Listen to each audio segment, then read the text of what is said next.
평택기지 2025년 9월 5일 오후 11시 37분 관제탑의 레이더 스크린에 갑자기 12개의 불규칙한 점들이 나타났습니다.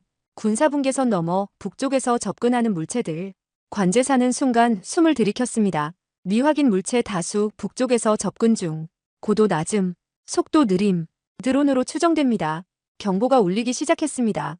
수면 중이던 장교들이 긴급 작전실로 뛰어들었습니다. 전광판에는 빨간색 경로가 남쪽을 향해 천천히 이동하고 있었습니다. 그것은 북한 소형 드론 열대였습니다. 언제 어디서 발사됐는지 알 수 없었지만 이미 그들은 알고 있었습니다. 감시의 눈이 모든 것을 지켜보고 있었으니까요. 안녕하세요. 저는 마이클 테일러입니다. 미 공군 소속 전직 조종사이며 현재는 한반도 안보 전문가로 활동하고 있습니다. F-15E 스트라이크 이글을 타고 20년간 하늘을 지배하던 제가 지금은 땅에서 하늘을 올려다보며 새로운 전쟁의 모습을 분석하는 일을 하고 있네요. 창밖으로 바라본 오산 공군기지는 여느 때와 다름없이 평온해 보였습니다. 그러나 최근 배치된 두 개의 무기 시스템이 이곳의 공기를 미묘하게 바꿔놓았습니다. 하나는 방패, 다른 하나는 창. 그 조합이 한반도의 안보 지형을 완전히 뒤흔들어 놓았습니다. 워싱턴 국방부 같은 시각. 한국의 IFPC 배치는 성공적으로 완료됐습니까? 고위 장성이 물었습니다. 회의실 스크린에는 오산 기지의 위성사진이 띄워져 있었습니다. 그렇습니다. 오산 기지에 성공적으로 배치 완료했습니다. 시스템 가동 준비도 모두 마쳤습니다. MQ-9 리퍼는요? 군산 기지에 제431 원정 정찰대대 창설을 마쳤습니다. 현재 2대가 작전 중이며 추가로 3대가 대기 중입니다. 장성은 만족스러운 표정으로 고개를 끄덕였습니다. 좋습니다. 이번 결정은 단순한 방어력 증강이 아닙니다. 이것은 메시지입니다.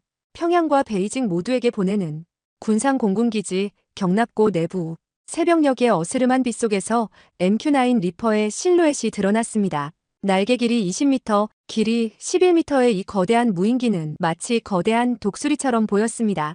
그러나 이 독수리는 눈이 아닌 첨단 센서로 모든 것을 보고 사람과 인공지능이 함께 조종했습니다.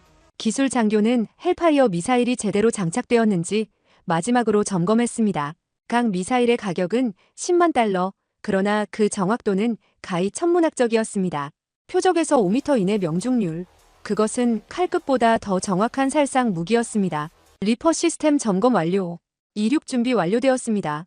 관제실에서는 조종사 겸 임무 통제사가 컴퓨터 화면 앞에 앉아 있었습니다. 그는 조이스틱 하나로 7,000km 떨어진 곳의 생명을 통제할 수 있었습니다. 발키리1 이륙 승인합니다. 리퍼의 프로펠러가 천천히 회전하기 시작했습니다. 그리고 곧 활주로를 달려 하늘로 솟아올랐습니다. 아침 해가 떠오르는 지평선을 향해 죽음의 사신이 날개를 펼친 것입니다.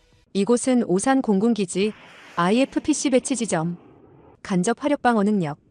일명 미국판 아이언돔의 발사대가 햇빛에 반짝였습니다. 한 번도 실전에서 사용된 적 없는 이 최신 방공 시스템은 미국 본토 외에서는 처음으로 한국에 배치됐습니다. 왜 한국이었을까요? 젊은 장교가 물었습니다. 실험실이자 경고장이니까. 선임 장교가 답했습니다. 무슨 뜻입니까? 우리는 여기서 2가지를 테스트하고 있어. 첫째, 이 시스템이 실제로 효과가 있는지. 둘째, 적들에게 무슨 메시지를 보내는지. 그 메시지는 명확해. 누구든 움직이면 곧바로 응징한다. IFPC 발사대 옆에는 첨단 레이더 시스템이 설치되어 있었습니다. 이 레이더는 저고도로 비행하는 드론이나 순항미사일도 감지할 수 있었습니다. 기존의 패트리어트 시스템이 놓치는 방어 공백을 메우는 역할이었죠. 다음은 MQ-9과 리퍼가 왜 필요한가에 대한 몇 가지 국제적인 사례입니다. 키이우 상공 2022년 3월 회상. 하늘이 검게 변했다. 우크라이나 방공군 장교의 말이 귓가에 생생합니다. 러시아의 드론 수백 대가 키이우 상공을 가득 메웠던 그날 세계의 전쟁 패러다임은 완전히 바뀌었습니다. 저는 그날의 영상을 보며 충격에 빠졌습니다. 2만 달러짜리 드론이 200만 달러짜리 방공 시스템을 무력화시키는 광경. 값싼 자폭 드론 몇 기가 수십억 원짜리 방공망을 뚫고 침투하는 장면. 이것은 충격 그 자체였습니다. 그때 깨달았습니다. 패트리어트 미사일만으론 이런 새로운 위협을 막을 수 없다는 것을요. 시대는 변했고 위협의 형태도 변했습니다. 그 공백을 메우기 위해 IFPC가 가장 먼저 한국으로 온 것입니다. 바그다드 공항 2020년 1월 3일 회상. 어둠 속에서 한 대의 SUV가 공항을 빠져나가고 있었습니다. 차 안에는 이란 혁명수비대 솔레이마니 장군이 타고 있었습니다. 그는 자신의 머리 위 7,000m 상공에 MQ-9 리퍼가 그를 감시하고 있다는 사실을 알지 못했습니다. 지상 7,000m 위 리퍼의 열감지 카메라는 차량 내부의 인원수까지 정확히 식별했습니다. 발사 버튼이 눌렸고 AGM-114 헬파이어 미사일이 날아갔습니다. 차량은 불꽃 속에서 순식간에 사라졌습니다. 적에게 리퍼는 총알이 아니라 공포 자체입니다. 언제 어디서 날아올지 모르는 죽음. 하늘의 암살자로서 리퍼는 적의 심리를 무너뜨립니다. 북한과 중국은 지금 무엇을 계획하고 있을까요? 북한은 계속해서 순항미사일의 정밀도를 높이고 있습니다. 소형 드론을 이용한 정찰로 한국 수도권을 위협하고 있죠. 중국은 대만 방공식별구역에 군용기와 드론을 동시에 투입해 압박 시위를 벌입니다. 이 두 나라 모두 값싼 무기로 상대를 흔드는 저강도 전술을 구사합니다. 따라서 미국의 메시지는 분명합니다. 적과의 위협에는 값비싼 대가가 따른다. 그렇다면 이 새로운 무기들은 실제 도발 상황에서 어떻게 작동할까요? 키이우, 우크라이나 2022년 2월 24일 시레나 소리가 도시 전체를 뒤덮었습니다. 하늘은 어둠으로 가득했지만 그 어둠 속에 수백 개의 작은 그림자가 움직이고 있었습니다. 러시아의 샤헤드 136 자폭 드론들이 키이우 상공을 뒤덮고 있었습니다. 우크라이나 방공군 레이더 시설 같은 시각. 목표물 너무 많습니다. 패트리어트 미사일 발사. 미사일 한 발당 비용이 300만 달러입니다. 드론은 2만 달러짜리입니다. 선택의 여지가 없습니다. 발사하세요. 고가의 방공 미사일이 발사됐지만 마치 모기떼를 상대로 대포를 쏘는 것 같은 상황이었습니다. 하나를 맞추면 10개가 더 나타났습니다. 경제적 측면에서 방어자는 이미 패배하고 있었습니다. 서울 국방부 회의실 현재. 우크라이나 사태에서 우리가 배운 교훈은 명확합니다. 브리핑을 맡은 육군 대령이 스크린을 가리켰습니다. 화면에는 러시아 드론의 공격을 받는 키이우 시내 영상이 재생되고 있었습니다. 전쟁의 패러다임이 변했습니다. 수만 달러짜리 드론들이 수천만 달러짜리 방공 시스템을 무력화시키는 시대가 왔습니다. 회의실에는 무거운 침묵이 흘렀습니다. 장군들은 각자 서류를 뒤적이며 생각에 잠겼습니다. 누군가 입을 열었습니다. 더 충격적인 사실은 이 드론들이 첨단 기술이 아니라는 것입니다. 상업용 GPS 칩과 소형 폭발물, 간단한 프로펠러 엔진, 이런 것들로 충분합니다. 대령이 계속해서 설명했습니다. 현대전에서는 천문학적인 비용의 첨단 무기보다 수많은 저가 공격 수단이 더 효과적일 수 있습니다. 이것이 우크라이나 전쟁이 우리에게 준 가장 중요한 교훈입니다. 평양 북한 군사과학원 같은 날 김대좌는 우크라이나 전쟁 영상을 반복해서 재생했습니다. 특히 드론 공격 장면에 집중했습니다. 그의 눈이 번뜩였습니다. 이것은 기회였습니다. 북한처럼 자원이 제한된 나라에게 저비용 고효율 무기는 최적의 선택이었습니다. 장군 동지, 우리도 이런 드론을 대량 생산할 수 있습니다. 기술적으로 어렵지 않습니다. 몇 대를 생산할 수 있나? 현재 시설로는 월 500대가 가능합니다. 추가 투자가 있다면 1000대도 가능합니다. 비용은 대당 1만 달러 이하입니다. 미국의 패트리어트 미사일 한 발이 300만 달러입니다. 경제적 관점에서 우리가 압도적으로 유리합니다. 김대좌의 계산은 정확했습니다. 수학적으로 북한은 승리할 수 있었습니다. 300만 달러짜리 미사일로 1만 달러짜리 드론을 격추하는 것은 경제전쟁에서 이미 패배를 의미했습니다. 서울 도심 2022년 12월 26일 회상. 불과 얼마 전의 일입니다. 5대의 소형 북한 드론이 비무장지대를 넘어 서울 도심까지 진입했습니다. 청와대와 국방부 주변을 정찰했고 한 대는 무려 7시간 동안 서울 상공을 비행했습니다. 한국군 방공부대 지휘소, 당시 상황. 목표물 포착되지 않습니다. 레이더에 잡히지 않습니다. 어떻게 된 일입니까? 너무 작고 고도가 낮습니다. 레이더 반사 면적이 거의 없습니다. 결국 한국군은 드론을 발견했지만 요격에 실패했습니다. 이 사건은 한국의 방공망에 심각한 취약점이 있다는 것을 드러냈습니다. 다음은 워싱턴, 미 국방부 2023년 1월 한국의 방공망에 구멍이 있습니다. 정보국 분석관이 펜타곤 고위 관계자들에게 보고했습니다. 북한이 소형 드론 5대만으로도 서울 도심까지 침투했습니다. 만약 수백 대를 동시에 보낸다면 회의실에 침묵이 흘렀습니다. 모두가 그 결과를 상상할 수 있었습니다. 더 우려되는 것은 북한의 순항미사일 개발 속도입니다. 최근 시험 발사한 화살일형 순항미사일은 목표물 오차 범위가 불과 7m였습니다. 참석자들 사이에서 술렁임이 일었습니다. 그것은 매우 정확한 정밀도였습니다. 현재 한반도에 배치된 패트리어트 시스템만으로는 이런 복합적 위협에 대응하기 어렵습니다. 특히 적어도 비행 위협에는 말이지요. 미국 방위산업체 대표가 손을 들었습니다. 우리가 개발 중인 IFPC 시스템이 해결책이 될 수 있습니다. 적어도 드론과 순항미사일에 특화된 방어체계입니다. 대만 해협, 중국 해군 훈련, 2024년 회상. 중국 해군 함정 위에서 소형 드론 수십 대가 발사됐습니다. 드론들은 대만 방공식별구역을 향해 날아갔습니다. 동시에 몇 대의 군용기도 대만 쪽으로 접근했습니다. 대만군이 어떻게 대응하는지 주시하세요. 중국군 지휘관이 말했습니다. 그들의 방공 시스템은 여러 표적에 동시에 대응할 수 없습니다. 우리의 전략은 포화 공격입니다. 수많은 적과 무기로 상대의 고가 방어체계를 마비시키는 것입니다. 이것이 바로 회색지대 전략이었습니다. 전면전으로 번지지는 않지만 지속적인 압박을 가하는 전략이었습니다. 서해 NLL 북방 한계선 인근 한국 해군 초계함, 미확인 비행체가 접근 중입니다. 중국 어선에서 발사된 것으로 보입니다. 드론입니까? 그렇습니다. 소형 정찰 드론으로 보입니다. 한국 해군 함정 주변으로 중국 어선들이 불법 조업을 하고 있었고 그 배후에는 중국 해경과 해군이 지켜보고 있었습니다. 이들은 드론을 이용해 한국 해군의 움직임을 감시하고 있었습니다. 이건 명백한 도발입니다. 함장이 말했습니다. 그러나 어떻게 대응해야 할지. 드론 한 대를 격추하기 위해 미사일을 사용할 수는 없습니다. 이것이 저비용 위협이 가진 교묘한 전략이었습니다. 방어자를 비대칭적 대응의 딜레마에 빠뜨리는 것이었습니다. 다시 돌아와 오산 공군기지 IFPC 배치 현장.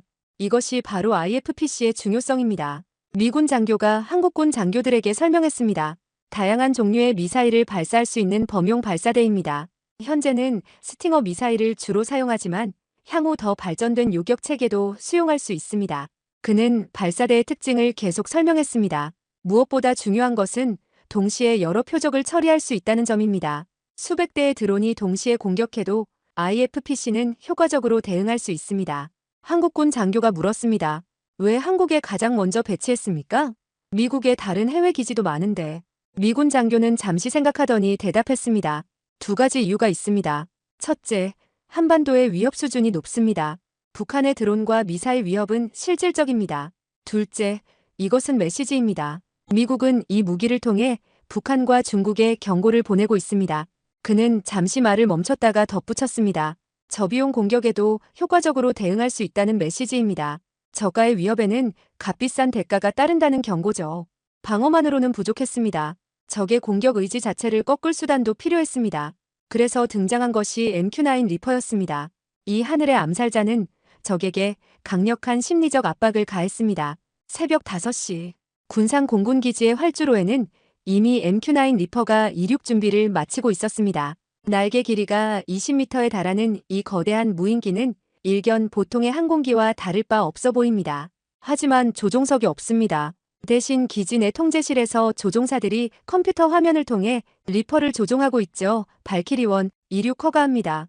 관제탑의 허가와 함께 리퍼는 활주로를 달리기 시작했습니다. 천천히 속도를 올리더니 이내 하늘로 솟아올랐습니다. 엔진 소리가 점점 멀어지더니 마침내 어둠 속으로 사라졌습니다. 리퍼의 임무는 이제 막 시작되었습니다. MQ-9 리퍼는 프레데터의 후속 기종으로 개발된 무인 공격기입니다. 프레데터가 포식자란 뜻이라면 리퍼는 사신이란 뜻이죠. 그 이름처럼 리퍼는 적에게 죽음을 가져다 줍니다. 최대 시속 470km로 비행할 수 있으며 무장 없이 정보 수집 정찰만 했을 시 최장 28시간 동안 하늘에 머무를 수 있습니다. 일반 전투기가 한두 시간 정도 작전을 수행하는 것과 비교하면 엄청난 차이입니다. 리퍼의 가장 무서운 무기는 AGM-114 헬파이어 미사일입니다. 원래 대전차 미사일로 개발됐지만 지금은 개인 표적을 제거하는 데도 사용됩니다. 50kg의 무게에 직경이 17cm밖에 되지 않는 이 작은 미사일은 놀라운 정확도를 자랑합니다. 표적에서 5m 이내로 명중하는 정밀도를 갖췄죠. 제가 직접 리퍼를 조종하진 않았지만 이라크와 아프가니스탄에서 함께 임무를 수행한 적은 있습니다. 리퍼의 무서운 점은 눈에 보이지 않는다는 겁니다. 8000m 상공에서 작전을 수행하기 때문에 지상에선 그 존재를 알아채기 어렵습니다. 그런데도 고성능 카메라와 열감지 센서 덕분에 지상의 모든 것을 선명하게 볼 수 있습니다. 밤에도 흐린 날씨에도 말이죠. 리퍼가 가장 유명해진 사건은 2020년 1월 3일 이란 혁명수비대 솔레이마니 장군 제거 작전이었습니다. 당시 이라크 바그다드 공항에 도착한 솔레이마니의 차량은 리퍼에서 발사된 헬파이어 미사일에 의해 순식간에 파괴됐습니다. 미국과 이란 사이에 전쟁이 발발할 뻔했던 중대 사건이었죠. 그 작전을 담당했던 동료는 나중에 제게 이렇게 말했습니다. 우리는 그를 사흘 동안 쫓았다. 그가 어디로 가든 무엇을 하든 항상 지켜보고 있었다. 그리고 명령이 떨어졌을 때 단 1초의 망설임도 없이 미사일을 발사했다. 리퍼가 가진 끈질김은 그 어떤 무기보다 무서운 특성입니다. 하지만 리퍼의 진정한 가치는 물리적 타격 능력이 아닌 심리적 압박에 있습니다. 적군 지휘관이 자신이 항상 감시받고 있다고 느끼는 것, 언제든 헬파이어 미사일이 날아올 수 있다는 공포는 그들의 판단력을 흐리게 만듭니다. 과감한 작전을 수행하지 못하고 숨어다니며 통신을 최소화하게 되죠. 이것이 바로 리퍼 효과입니다. 실제로 테러 조직 알카에다와 이슬람 국가 IS의 지도자들은 드론의 공포에 시달렸습니다. 그들은 야외에서 한 곳에 오래 머무르지 않았고 대규모 회의를 피했으며 전자기기 사용을 제한했습니다. 이는 그들의 작전 능력을 크게 약화시켰습니다. 사실상 지하에 숨어 살 수밖에 없었던 거죠. 북한도 이제 같은 공포를 느끼게 될 것입니다. 리퍼가 한반도 상공을 비행한다는 사실은 북한 군부에 큰 압박으로 다가올 겁니다. 특히 북한이 소형 드론이나 순항미사일을 이용해 도발할 경우 그 발사 지점을 정확히 파악하고 보복 공격할 수 있다는 점은 강력한 억제력이 됩니다. 리퍼의 또 다른 강점은 탐지 및 추적 능력입니다. 합성 개구 레이더를 탑재해 구름이나 안개 속에서도 지상 목표물을 정확히 식별할 수 있습니다. 또한 신호정보 수집 기능도 갖추고 있어 적의 통신을 감청할 수도 있죠. 리퍼는 단순한 공격 수단이 아니라 종합적인 정보 수집 플랫폼인 셈입니다. 군산에 배치된 리퍼는 북한뿐 아니라 중국도 감시할 수 있습니다. 리퍼의 작전 반경은 1800km에 달하기 때문에 서해와 동중국해, 심지어 대만 해협까지 커버할 수 있습니다. 미중 경쟁이 치열해지는 상황에서 리퍼는 미국의 전략적 자산으로서 큰 가치를 지니게 됩니다. 물론 리퍼에게도 약점은 있습니다. 적어도 대공 미사일이나 전투기에 취약하며 전파 방해에도 영향을 받을 수 있습니다. 하지만 미국은 이런 약점을 보완하기 위해 리퍼를 항상 고고도에서 운용하며 강력한 전파 방해 방지 시스템을 탑재하고 있습니다. 결국 리퍼는 보이지 않는 위협입니다. 그것이 있다는 사실만으로도 적에게 심리적 압박을 가하는 무기죠. 이제 한반도 상공에는 이 무서운 사신이 항상 지켜보고 있습니다. 그 존재 자체가 도발하지 말라는 강력한 경고인 셈입니다.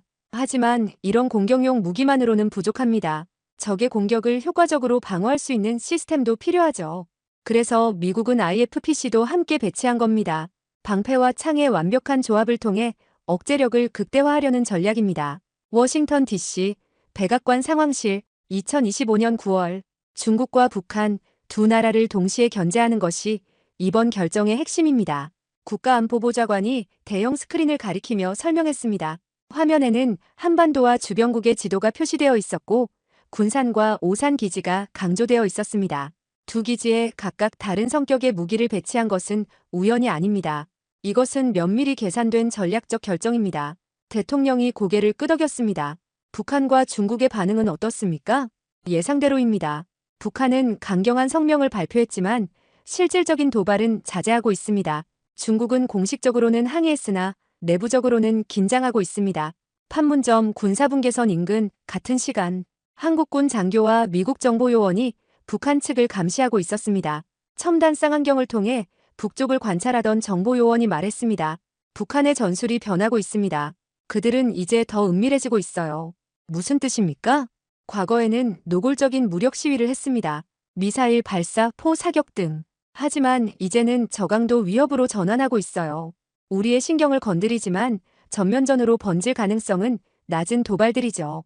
한국군 장교가 고개를 끄덕였습니다. 소형 드론, 사이버 공격, 심리전. 이런 것들 말입니까? 정확합니다. 특히 드론은 그들의 새로운 무기가 되고 있습니다. 평양, 북한 군사과학원 한 달 전 대형 강당에 모인 북한 과학자들과 군 장성들.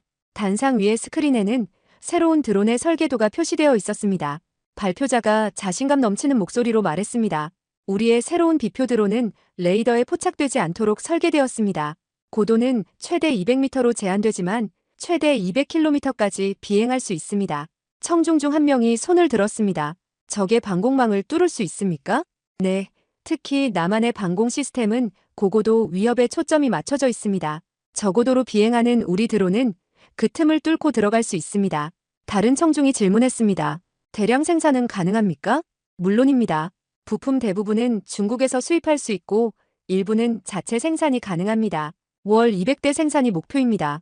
장내가 잠시 술렁였습니다. 그것은 상당한 규모의 생산량이었습니다. 그리고 이것이 우리의 최신 화살 2형 순항 미사일입니다. 화면이 바뀌며 새로운 미사일의 이미지가 나타났습니다. 사거리는 800km, 오차 범위는 5m 이내. 남한 전역은 물론 일본 영토 상당 부분까지 타격할 수 있습니다. 발표자는 자랑스러운 표정으로 덧붙였습니다. 특히 저고도로 비행할 수 있어 적의 레이더를 회피할 수 있습니다. 산악 지형을 따라 비행하면 발각될 확률이 더욱 낮아집니다. 서울 한국국방부 현재 한국 국방장관과 미국 국방차관이 비공개 회의를 진행하고 있었습니다. 북한의 드론과 순항미사일 개발 속도가 우려됩니다. 한국 장관이 말했습니다.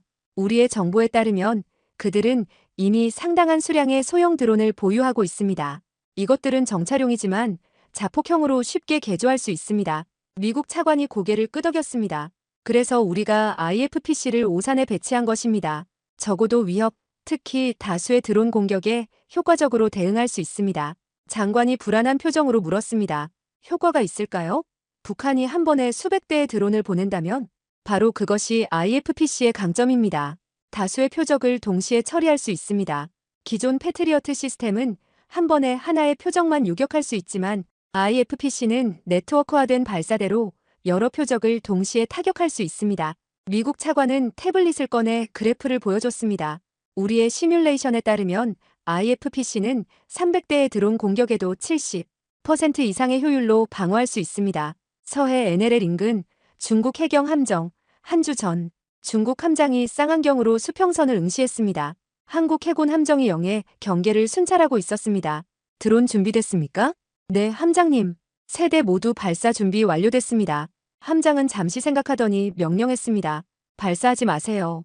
계획이 변경됐습니다. 무슨 일입니까, 함장님? 미국이 한국에 새로운 무기를 배치했습니다. MQ-9 리퍼와 IFPC입니다. 특히 리퍼는 우리 드론을 추적할 수 있고 발사 지점까지 역추적할 수 있습니다. 위험을 감수할 필요가 없습니다. 부함장이 놀란 표정을 지었습니다.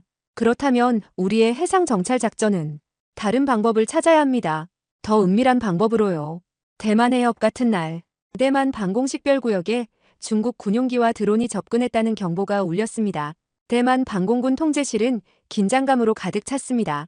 중국 제-26 전투기 4대와 무인기 6대가 우리 방공식별구역에 진입했습니다. 전투기를 발진시키세요. 대만 F-16 전투기가 긴급 발진했습니다. 그러나 중국군은 이미 방향을 바꾸어 철수하고 있었습니다. 그들이 물러서고 있습니다. 평소보다 빨리 철수하네요. 관제관이 이상하게 여기며 말했습니다. 최근 패턴이 바뀌고 있어요.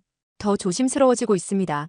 워싱턴 DC 미 국방부 인텔리전스 분석실 현재 중국의 회색지대 전략이 미묘하게 변화하고 있습니다. 정보분석관이 보고했습니다.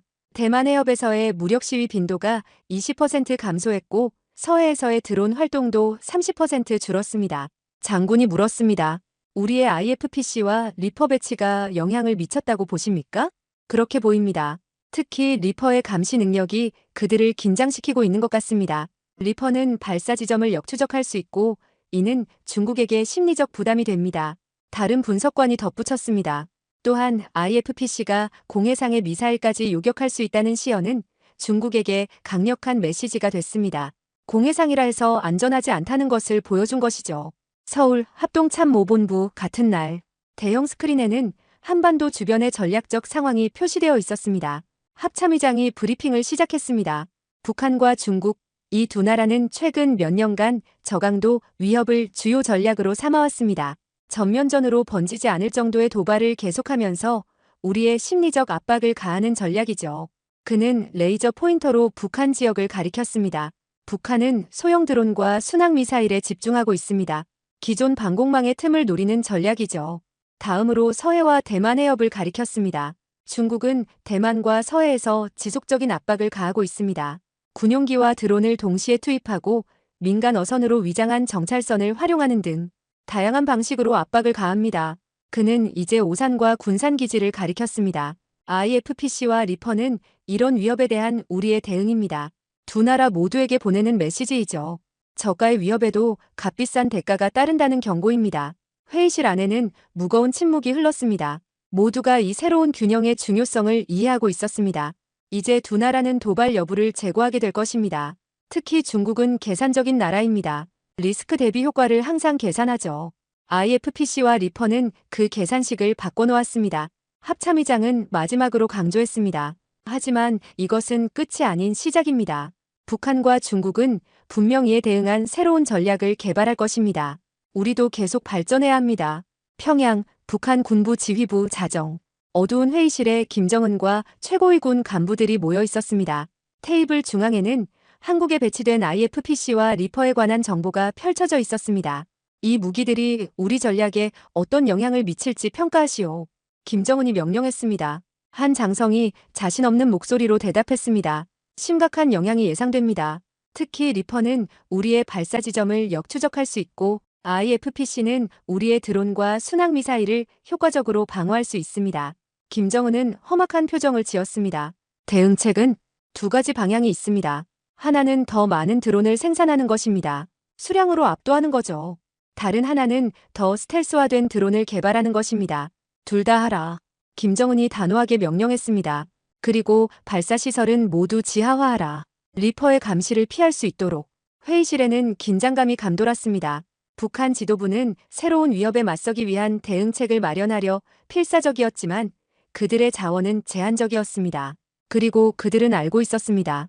이 기술 경쟁에서 그들이 미국을 이길 가능성은 매우 낮다는 것을. 지금까지 살펴본 대로 리퍼와 IFPC의 동시 배치는 북한과 중국 두 나라를 향한 미국의 이중 견제입니다. 이 두 무기 체계는 북한과 중국이 사용하는 저비용 고효율 전략에 맞서는 미국의 대응책인 셈입니다. 그렇다면 이 무기 체계는 실제 도발 상황에서 어떻게 작동할까요? 평택 미군 기지 2025년 9월 15일 새벽 3시 정각. 경보. 불명 비행체 다수 포착. 갑작스러운 경보음에 작전실은 순식간에 긴장감으로 가득 찼습니다. 대형 스크린에는 북한 영토에서 남하하는 빨간색 점들이 나타났습니다. 상황 보고. 지휘관이 날카롭게 물었습니다. 북한 원산 인근에서 소형 비행체 12개가 남하 중입니다. 고도 200m 이하, 속도 시속 70km. 드론으로 추정됩니다. 또 다른 경보음이 울렸습니다. 함흥 인근에서 또 다른 발사 감지. 추정 순항미사일 한 발. 궤적 추적 중. 스크린의 궤적 분석은 충격적인 결과를 보여줬습니다. 미사일은 동해 공해상으로 향하고 있습니다. NLL 이북 30km 지점이 예상 낙하 지점입니다. 지휘관의 얼굴이 굳어졌습니다. 이것은 분명한 도발이었지만 미묘한 상황이었습니다. 공해상으로 발사된 미사일은 기술적으로는 대응이 필요 없었습니다. 그러나 드론들은 분명 남한 영토를 향해 오고 있었습니다. 국방부와 청와대에 보고. 합동참모본부와 화상회의 준비. 서울 국방부 지하 벙커 3시 10분. 긴급작전회의가 소집됐습니다. 국방장관, 합참의장, 그리고 주한미군 사령관이 모두 화상으로 연결되어 있었습니다. 드론들의 예상 경로는? 국방장관이 물었습니다. 현재 속도와 방향 유지 시 1시간 내로 서울 동북부에 도달할 것으로 예상됩니다. 순항미사일은 더 빨라서 15분 내에 목표 해역에 도달할 겁니다. 북한의 의도는 뭘까요? 공해상으로 미사일을 발사하는 건. 합참의장이 중얼거렸습니다. 주한미군 사령관이 끼어들었습니다. 명백합니다. 우리의 대응 능력을 시험하려는 것입니다. 특히 최근 배치된 IFPC와 리퍼에 대한 테스트죠. 공해상으로 발사한 것은 우리가 대응하지 않을 것이라고 계산한 겁니다. 잠시 침묵이 흘렀습니다. 그때 사령관이 과감한 제안을 했습니다. 미사일을 요격합시다. 공해상이라도 말입니다. 모두가 놀란 표정을 지었습니다. 공해상의 미사일을? 그건 불필요한 도발 아닙니까? 국방장관이 우려했습니다. 아닙니다. 이것은 메시지입니다. 북한에게 우리의 의지와 능력을 보여주는 절호의 기회입니다. IFPC가 얼마나 정확한지 보여줘야 합니다. 합참의장이 고개를 끄덕였습니다. 동의합니다. 이번 기회를 통해 북한에게 명확한 메시지를 보냅시다. 오산 공군기지 IFPC 발사 지점 3시 15분. 경보 수준 찰리로 격상. 모든 방공 자산 즉시 가동. IFPC 미사일 요격 준비. 오산 기지의 IFPC 운용팀은 즉시 작전 태세에 돌입했습니다. 첨단 레이더 시스템이 저고도로 비행하는 북한 순항 미사일을 정확히 추적하고 있었습니다. 표적 포착 완료. 미사일은 현재 고도 150m, 속도 시속 900km로 동해상을 향해 비행 중입니다. 발사 허가 요청합니다. 통제실에서는 잠시 침묵이 흘렀습니다. 그리고 전략적 결정이 내려졌습니다. 발사 허가합니다. 공해상의 목표물이지만 이는 우리의 의도적 시위입니다. 정확히 요격하세요. IFPC 발사대에서 요격 미사일이 발사됐습니다. 요격 미사일은 하늘로 솟아오르며 북한 순항 미사일을 향해 돌진했습니다. 모든 이들의 시선이 레이더 화면에 고정됐습니다. 두 미사일의 궤적이 점점 가까워지고 있었습니다. 충돌 예상 시간 15초, 10초, 5초. 번쩍이는 빛이 동해 상공을 밝혔습니다. 요격은 성공적이었습니다. 표적 파괴 확인. 요격 성공. 통제실에서 환호성이 터져나왔습니다. 그러나 기쁨은 잠시뿐이었습니다. 아직 드론들이 남아있었으니까요. 서울 북동부 대공방어 사령부 동시간대. 천공투 포대 전원 발사 준비. 목표 포착 시 즉시 요격. 한국군의 천공투 방공 시스템도 가동 준비를 마쳤습니다. 북한 드론들이 휴전선을 넘어 남하하고 있었습니다. 첫 번째 표적 포착. 거리 20km. 발사. 천공 미사일이 하늘로 솟아올랐습니다. 곧이어 작은 폭발음이 들렸습니다. 첫 번째 표적 격추 성공. 연이어 6대의 드론이 더 격추됐습니다. 그러나 문제가 발생했습니다. 나머지 5대가 레이더에서 사라졌습니다. 어떻게 된 겁니까? 산악 지형을 따라 저공 비행 중입니다. 레이더 음영 지역에 들어갔습니다. 작전실이 긴장감으로 얼어붙었습니다. 5대의 드론이 레이더에서 사라졌다는 것은 큰 위협이었습니다. 그들은 어디로 향하고 있을까요? 오산 기지 IFPC 통제실 3시 30분. 오산 IFPC 잃어버린 드론들의 예상 경로를 계산했습니다. 유인산 북쪽 계곡을 따라 이동 중인 것으로 보입니다. 포착할 수 있습니까? 네, 우리의 첨단 레이더는 산악 지형에서도 작동합니다. 다만 정확도가 떨어질 수 있습니다. IFPC의 레이더가 산악 지형을 스캔하기 시작했습니다. 잠시 후 희미한 신호가 포착됐습니다. 세대 포착. 현재 위치 경기 북부, 서울로 향하는 중입니다. 요격 미사일 발사. IFPC에서 연속으로 3발의 요격 미사일이 발사됐습니다. 첨단 유도 시스템을 갖춘 미사일들은 산악 지형 사이로 정확히 드론들을 추적했습니다. 3대 모두 격추 성공. 그러나 여전히 2대가 남아있었습니다. 그들은 어디에 있을까요?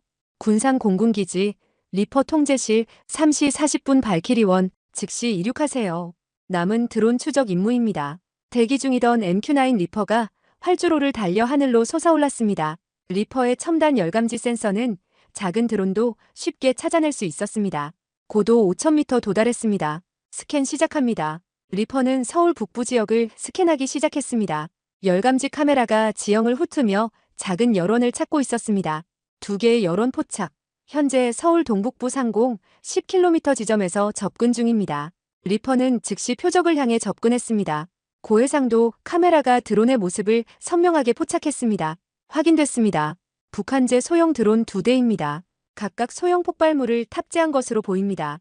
통제실에서는 중요한 결정을 내려야 했습니다. 리퍼의 헬파이어 미사일로 드론을 격추할 수도 있었지만 그것은 마치 모기를 잡기 위해 대포를 쏘는 것과 같았습니다. 발키리원, 드론 추적을 계속하세요. 정확한 위치 정보를 한국 방공부대에 제공하세요. 리퍼는 드론을 계속 추적했고 그 정확한 위치를 한국 방공망에 실시간으로 전송했습니다. 한국 공군의 특수 대응팀이 급파됐고 휴대용 대공 미사일로 남은 드론들을 모두 격추시켰습니다. 모든 드론 격추 확인. 위협 상황 종료됐습니다. 평양 북한 군부 지휘소 사시 정각. 어떻게 됐습니까? 고위 장성이 물었습니다. 모든 드론이 격추됐습니다. 순항 미사일도 공해상에서 요격됐습니다. 장성의 얼굴이 창백해졌습니다. 공해상에서요? 그들이 공해상의 미사일까지 요격했다고요? 네. IFPC로 추정되는 시스템이 미사일을 정확히 요격했습니다. 이는 예상 밖이었습니다. 우리는 공해상이라 대응하지 않을 것으로 예측했습니다. 회의실은 침묵에 휩싸였습니다. 북한의 계산은 완전히 빗나갔습니다. 한미연합군은 단순히 방어만 한 것이 아니라 의도적으로 자신들의 능력을 과시한 것입니다. 드론은 어떻게 격추됐습니까?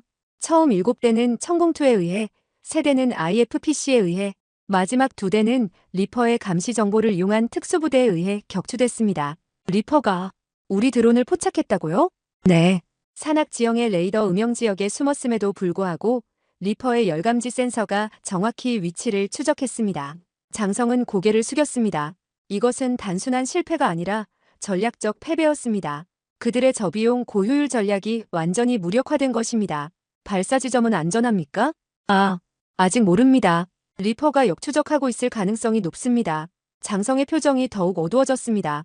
그들은 이제 또 다른 위협에 노출되어 있었습니다. 리퍼가 발사 지점을 정확히 파악한다면 보복 공격의 가능성도 있었습니다. 모든 장비와 인원을 즉시 철수시키십시오. 흔적을 남기지 말고. 서울, 청와대 안보실, 아침 8시. 북한의 드론 도발은 완벽하게 방어됐습니다. 국가안보실장이 대통령에게 보고했습니다. 특히 주목할 점은 IFPC가 공해상의 미사일까지 요격했다는 것입니다. 이는 의도적인 시위였습니다. 북한에게 우리의 대응 의지와 능력을 분명히 보여준 것이죠. 대통령이 고개를 끄덕였습니다. 리퍼는 어떻습니까? 현재 발사 지점을 역추적 중입니다. 이미 원산과 함흥 인근에서 북한군의 철수 움직임을 포착했습니다. 그들도 알고 있습니다. 우리가 지켜보고 있다는 것을. 대통령은 잠시 생각에 잠겼다가 물었습니다. 다음 단계는 무엇입니까? 북한에게 비공식 채널로 메시지를 전달할 예정입니다. 우리가 발사 지점을 정확히 알고 있으며 공해상의 미사일도 요격할 수 있다는 것을. 다음에는 영상이 아닌 미사일이 갈 수 있다는 암시와 함께해요. 위기는 끝났지만 새로운 국면이 시작되고 있었습니다. 방패와 창의 시험이 성공적으로 끝난 지금 북한은 어떤 대응을 할까요? 그리고 중국은 이 상황을 어떻게 바라볼까요? 오산 공군기지 도발 직후 긴급평가회의 아침 9시. 이번 북한의 도발은 우리 IFPC와 리퍼에 대한 직접적인 테스트였습니다. IFPC 운용팀장 마이클 소령이 자신감 넘치는 목소리로 말했습니다. 회의실 벽면에는 지난밤의 요격작전을 보여주는 영상이 재생되고 있었습니다. 그리고 우리는 완벽하게 대응했습니다. 그는 레이저 포인터로 화면을 가리켰습니다. 영상에는 북한 순항미사일이 IFPC에 의해 요격되는 순간이 포착되어 있었습니다. 특히 주목할 점은 공해상의 미사일 요격입니다. 기술적으로는 대응이 필요하지 않았지만 우리는 의도적으로 북한에게 메시지를 보냈습니다. 회의실 뒤편에서 주한미군 사령관이 고개를 끄덕였습니다. 정확히 그것이 중요한 포인트입니다. 북한은 공해상이니 대응하지 않을 것이라고 계산했을 겁니다. 하지만 우리는 그들의 계산을 완전히 뒤엎었습니다. 북한 평양 인민무력성 동시간대 총체적 실패입니다. 군 정보부장이 떨리는 목소리로 보고했습니다. 그의 앞에는 북한 최고위 군부 인사들이 긴장된 표정으로 앉아 있었습니다. 우리의 모든 드론이 격추됐으며 심지어 공해상으로 발사한 순항미사일까지 요격됐습니다. 회의실 테이블을 내리친 주먹 소리가 울렸습니다. 어떻게 가능합니까? 그들이 공해상의 미사일까지 요격할 줄은 예상하지 못했습니다. 정보부장의 이마에 식은땀이 맺혔습니다. IFPC, 미국의 새로운 방공 시스템입니다. 우리의 정보에 따르면 적어도 위협에 특화된 시스템으로 다수의 표적을 동시에 처리할 수 있습니다. 그는 태블릿을 꺼내 IFPC의 자료를 보여주었습니다. 더 충격적인 것은 요격의 정확도입니다. 순항미사일은 단 한 발의 미사일로 명중됐습니다. 이것은 그들이 의도적으로 우리에게 자신들의 능력을 과시한 것입니다. 오산기지, IFPC 시스템 점검구역, 같은 날 오후, 기술자들이 IFPC 시스템을 세밀하게 점검하고 있었습니다. 어젯밤의 작전 이후 모든 데이터를 분석하고 시스템 성능을 평가하는 것이 중요했습니다. 요격 미사일의 실제 명중률은 98%입니다. 기술 책임자가 놀라운 수치를 보고했습니다. 이는 시뮬레이션에서 예측했던 85%보다 훨씬 높은 수치입니다. 실전에서 오히려 더 정확했다는 뜻이죠. 시스템을 살펴보던 미군 장교가 웃으며 말했습니다. 특히 순항미사일 요격은 인상적이었습니다. 저고도로 비행하는 목표물을 그것도 공해상에서 정확히 타격했으니까요. 북한은 지금 패닉 상태일 겁니다. 그때 한국군 장교가 접근했습니다. 그런데 한 가지 걱정이 있습니다. 산악 지형에서 일부 드론을 놓친 점. 미군 장교가 고개를 끄덕였습니다. 맞습니다. 한국의 산악 지형은 독특한 도전입니다. 골짜기를 따라 비행하는 드론은 레이더 사각지대에 숨을 수 있어요. 그는 컴퓨터 화면에 있는 지형도를 가리켰습니다. 이를 보완하기 위한 업그레이드를 이미 계획 중입니다. 산악 지형에 최적화된 추가 레이더 센서를 배치하고 AI 기반 예측 시스템을 도입할 예정입니다. 베이징, 중국 중앙군사위원회 같은 날 한미연합군의 IFPC가 공해상의 북한 미사일을 요격한 것은 우리에게도 중요한 메시지입니다. 군사전략가가 심각한 표정으로 말했습니다.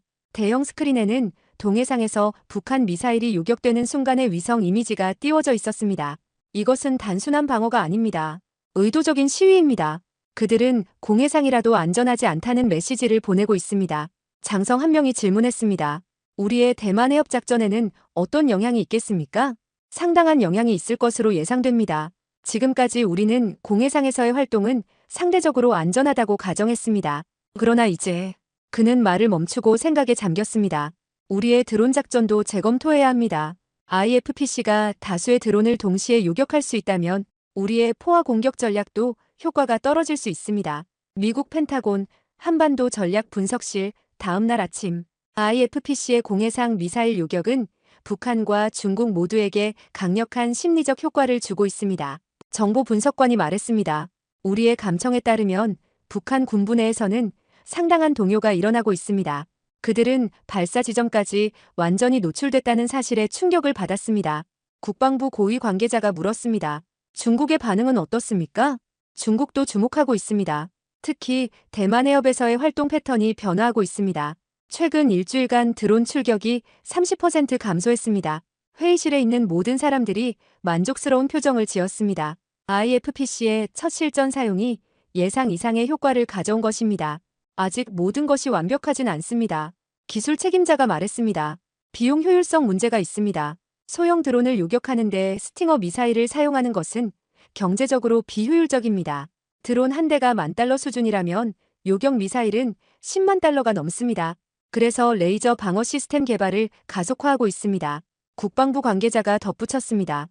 향후 IFPC는 물리적 미사일뿐만 아니라 레이저나 전자기 펄스 무기도 탑재할 계획입니다. 이는 드론 때와 같은 대규모 저가 위협에 훨씬 효과적으로 대응할 수 있게 해줄 것입니다. 서울 국방부 오후 3시 한미연합작전 브리핑. IFPC의 성공적인 실전 배치는 한반도 안보 지형을 완전히 변화시켰습니다. 미군 장성이 강조했습니다. 특히 공해상 미사일 요격은 전략적 의미가 큽니다. 우리는 북한에게 당신들의 미사일은 어디로 향하든 우리가 볼 수 있고 원한다면 언제든지 파괴할 수 있다는 메시지를 보냈습니다. 그는 잠시 말을 멈췄다가 계속했습니다. 이런 심리적 억제 효과는 실제 전투력보다 더 중요할 수 있습니다. 북한은 이제 자신들의 모든 발사 행위가 완전히 투명하게 노출된다는 것을 알게 됐습니다. 한국군 장성이 물었습니다. 그런데 북한이 수백 대의 드론을 동시에 발사한다면 어떻게 됩니까? IFPC가 모두 요격할 수 있을까요? 미군 장성은 자신감 있게 대답했습니다. 그것이 IFPC의 강점입니다. 네트워크화된 발사대 시스템으로 다수의 표적을 동시에 처리할 수 있습니다. 그리고 그는 의미심장한 표정으로 덧붙였습니다. 설령 일부 드론이 방어망을 뚫고 들어온다 해도 그들은 리퍼의 감시를 피할 수 없을 겁니다. 발사 지점이 즉시 노출되고 그들은 보복에 취약해질 것입니다. 회의실은 잠시 침묵에 빠졌습니다. 방패 IFPC와 창리퍼의 결합이 만들어낸 새로운 억제력의 의미를 모두가 실감하고 있었습니다. 이제 북한의 다음 움직임을 지켜봐야 합니다. 한국군 장성이 말했습니다. 그들이 어떻게 대응할지, 그리고 우리는 어떻게 준비해야 할지. 군상공군기지, MQ-9 리퍼 통제실, 도발 당일 새벽 4시 30분 발키리원, 임무 변경합니다. 북한 발사 지점 역추적 작전으로 전환하세요. 통제실 내부는 푸른 모니터 불빛만이 어둠을 밝히고 있었습니다. 리퍼 조종사 정확히는 임무 통제사 카일 중위의 얼굴은 화면에 반사된 푸른빛으로 창백하게 보였습니다. 그는 조종석을 손으로 쓸며 깊게 숨을 내쉬었습니다. 발키리원, 임무 변경 확인했습니다. 북한 원산 지역으로 이동 중입니다. 스크린에는 한반도 지도가 떠 있었고 리퍼의 현재 위치가 빨간 점으로 표시되어 있었습니다. 리퍼는 이미 DMZ 넘어 북쪽으로 비행하고 있었습니다. 물론 북한 영공을 침범하지는 않았습니다. 국제공역에서 첨단 센서를 이용해 북한 내부를 관찰하는 것이었습니다. 예상 도착 시간 15분입니다. 드론 발사 지점 좌표로 이동합니다. 통제실 안에는 카일 중위 외에도 센서 운용사, 정보 분석관, 그리고 작전 지휘관이 함께 있었습니다. 모두가 긴장된 표정으로 화면을 주시하고 있었습니다. 원산 인근 북한 드론 발사기지 같은 시각 모든 장비를 즉시 철수시키십시오. 흔적을 남기지 말고. 북한군 지휘관의 다급한 목소리가 어둠 속에 울렸습니다.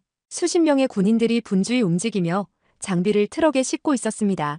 그들의 얼굴에는 공포가 역력했습니다. 미국의 리퍼가 접근 중이라고 합니다. 30분 내로 이 지역을 완전히 비워야 합니다. 북한 군인들은 발사 장비와 통제 시스템을 급하게 철수시켰습니다. 그들은 알고 있었습니다. 리퍼의 고성능 센서가 그들의 모든 움직임을 포착할 것이라는 사실을. 그리고 그것이 의미하는 바를. 위장망을 설치하세요. 열감지를 피하기 위한 조치도. 하지만 그들 모두 알고 있었습니다. 이미 늦었다는 것을. 리퍼의 센서는 그 어떤 위장도 뚫을 수 있었습니다. 군산기지, 리퍼 통제실, 새벽 4시 45분. 원산 지역 도착했습니다. 스캔 시작합니다. 카일 중위는 화면을 주시하며 리퍼의 센서를 조정했습니다. 먼저 일반 광학 카메라로 지역을 넓게 훑었고 이어서 열감지 센서로 전환했습니다. 여론 다수 포착됐습니다. 차량으로 보이는 물체가 빠르게 움직이고 있습니다. 화면에는 밝은 색으로 표시된 여론들이 분주히 움직이는 모습이 보였습니다. 사람들과 차량의 움직임이었습니다. 합성 개구 레이더 SAR로 전환합니다. 화면이 바뀌었고 더 선명한 이미지가 나타났습니다. SAR은 구름과 연기, 심지어 얇은 위장막도 뚫고 지상을 볼 수 있었습니다. 확실한 증거 포착했습니다. 드론 발사대와 통제 장비로 보이는 구조물이 있습니다. 현재 트럭에 싣는 중입니다. 센서 운용사가 흥분한 목소리로 외쳤습니다. 주민하겠습니다. 화면이 확대되자 북한군 인원들의 움직임이 더 선명하게 보였습니다. 그들은 마치 도망치듯 서두르고 있었습니다. 인원 약 20명 확인됩니다. 모두 군복 차림입니다. 드론 통제 장비로 보이는 콘솔과 발사 장비를 차량에 싣고 있습니다. 작전 지휘관이 고개를 끄덕였습니다. 완벽합니다. 모든 영상을 녹화하고 워싱턴과 서울로 실시간 전송하세요. 함흥 인근 북한 미사일 발사 지점 같은 시각 발키리-2 함흥 동쪽 20km 지점 도착했습니다. 스캔 시작합니다. 다른 리퍼가 동시에 순항미사일 발사 지점을 탐색하고 있었습니다. 이곳에서도 비슷한 광경이 펼쳐지고 있었습니다. 북한군은 미사일 발사 차량을 서둘러 숨기려 하고 있었습니다. 이동식 발사 차량 포착됐습니다. 현재 북쪽으로 이동 중입니다. 속도는 시속 50km로 추정됩니다. 리퍼의 카메라는 순항미사일 발사 차량을 선명하게 포착했습니다. 열감지 센서는 발사 후 아직 식지 않은 엔진의 열기를 정확히 식별했습니다. 차량 주변에 호위 차량 3대가 있습니다. 전체 경로 추적 중입니다. 리퍼는 미사일 차량의 이동 경로를 기록하고 있었습니다. 어디로 숨어도 그 목적지는 이미 노출될 운명이었습니다. 워싱턴 D.C. 백악관 상황실, 미국 현지 시각 오후 3시 한국 시각 새벽 5시. 북한의 발사 지점을 정확히 파악했습니다. 국가안보보좌관이 대통령에게 보고했습니다. 대형 스크린에는 리퍼가 전송한 실시간 영상이 표시되고 있었습니다. 드론 발사 지점은 원산 서쪽 산악지대, 순항미사일 발사 지점은 함흥 동쪽 20km 지점입니다. 북한군은 현재 증거를 숨기려고 필사적으로 노력하고 있지만 이미 모든 것이 기록됐습니다. 대통령은 영상을 잠시 지켜보다가 물었습니다. 리퍼가 발사 버튼을 누를 수 있는 상태입니까? 그렇습니다. 헬파이어 미사일 4발이 장착되어 있습니다. 명령만 내리시면 즉시 타격이 가능합니다. 회의실이 긴장감으로 얼어붙었습니다. 모두가 대통령의 결정을 기다리고 있었습니다. 타격은 하지 않겠습니다.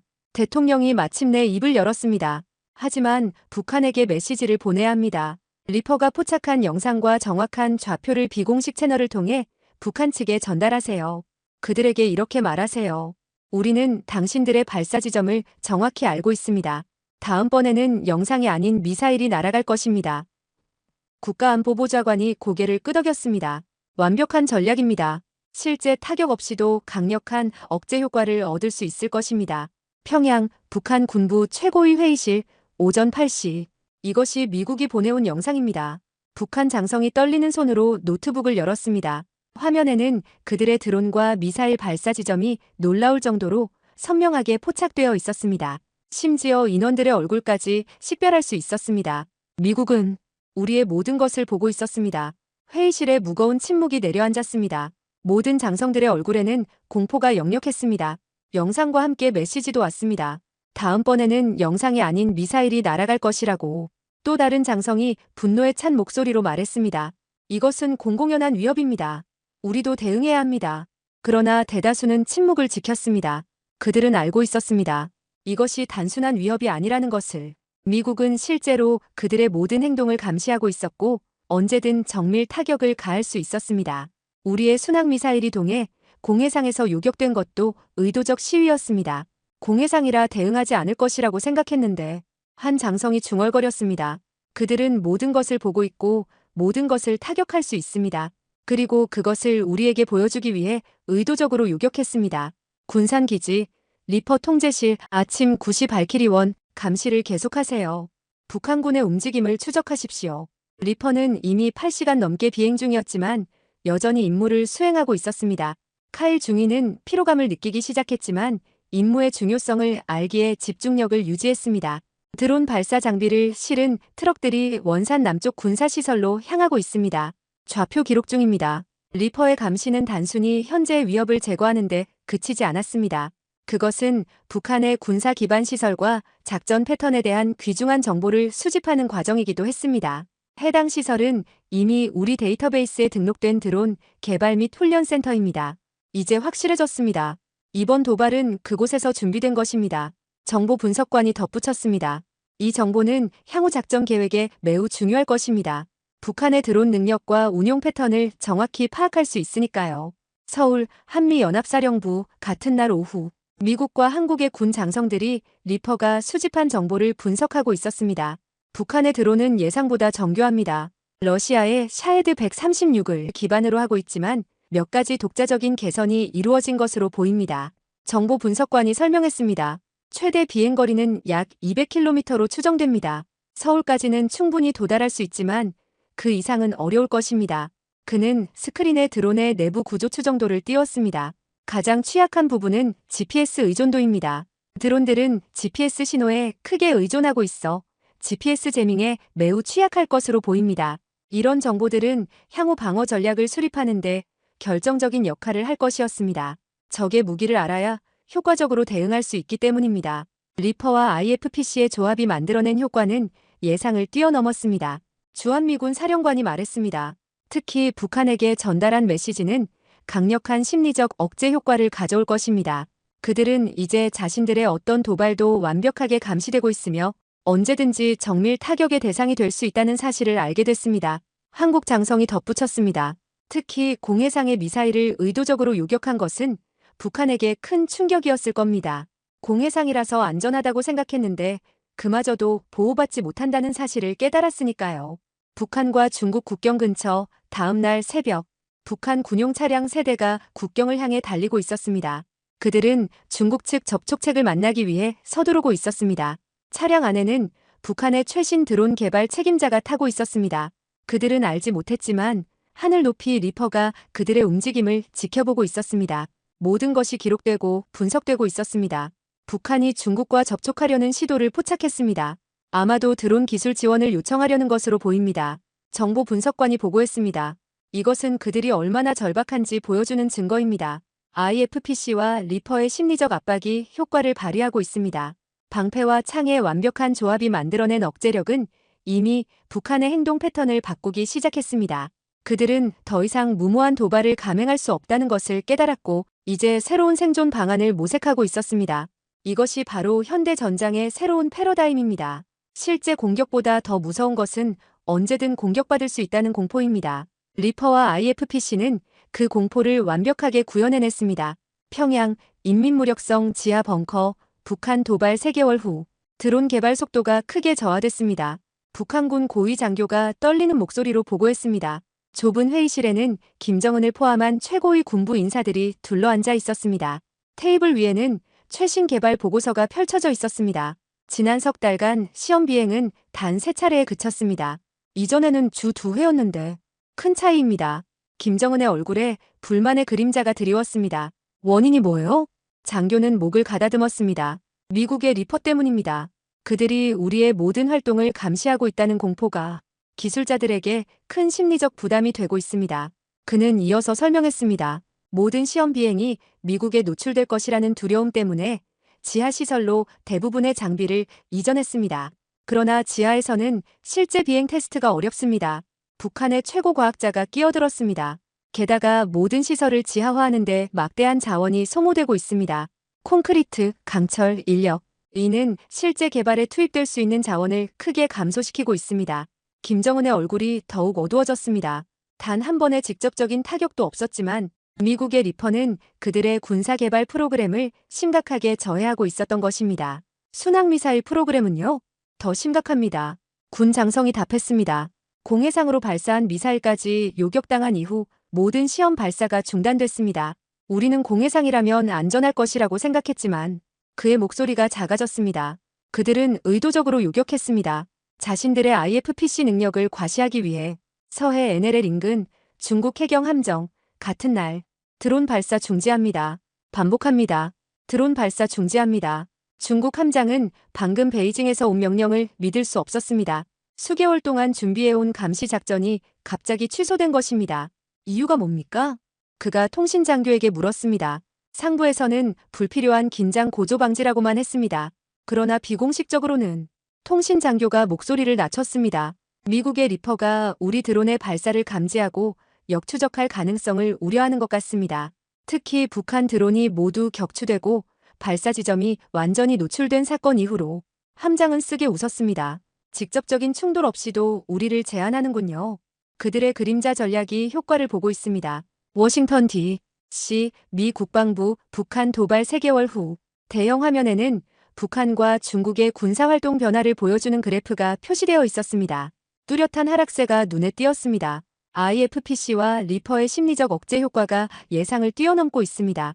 정보 분석관이 자신감 있게 발표했습니다. 북한의 드론 활동이 70% 감소했고 미사일 발사 시험은 완전히 중단됐습니다.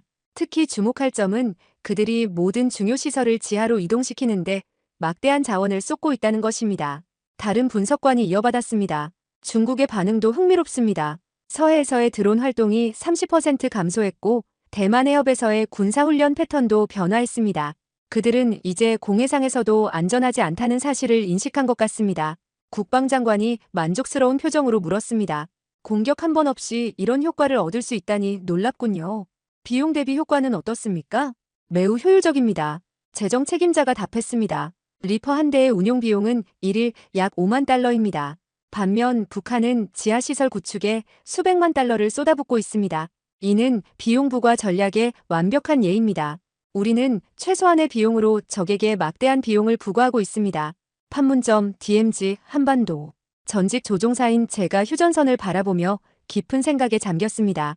30년 전 제가 F-15를 조종하던 시절에는 공격과 방어가 완전히 다른 영역이었습니다. 전투기는 공격을, 대공 미사일은 방어를 담당하는 시기였죠. 그러나 지금 한반도에 펼쳐진 새로운 안보 구도는 그 경계를 허물고 있었습니다. 저 너머 북한 땅에서는 지금 어떤 계산이 이루어지고 있을까요? 그들은 석 달 전의 충격에서 아직도 벗어나지 못했을 겁니다. 그들이 발사한 드론은 모두 격추됐고 공해상의 미사일마저 요격됐습니다. 심지어 발사 지점까지 완벽하게 노출됐죠.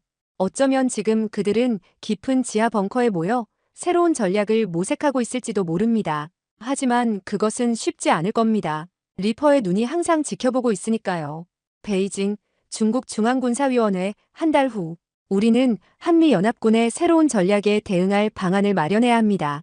중국군 전략가가 심각한 표정으로 말했습니다. 회의실 화면에는 IFPC와 리퍼에 대한 자세한 정보가 표시되어 있었습니다. 특히 IFPC의 공해상 미사일 요격 능력은 우리의 대만 전략에 심각한 도전이 됩니다. 한 장성이 물었습니다. 우리도 유사한 시스템을 개발할 수 있지 않습니까? 개발 중입니다만 기술적 격차가 상당합니다. 최소 3년 어쩌면 5년이 더 필요할 것으로 보입니다. 다른 장성이 고개를 저었습니다. 그때까지 기다릴 수는 없습니다. 단기적인 대응책이 필요합니다. 전략가가 대안을 제시했습니다.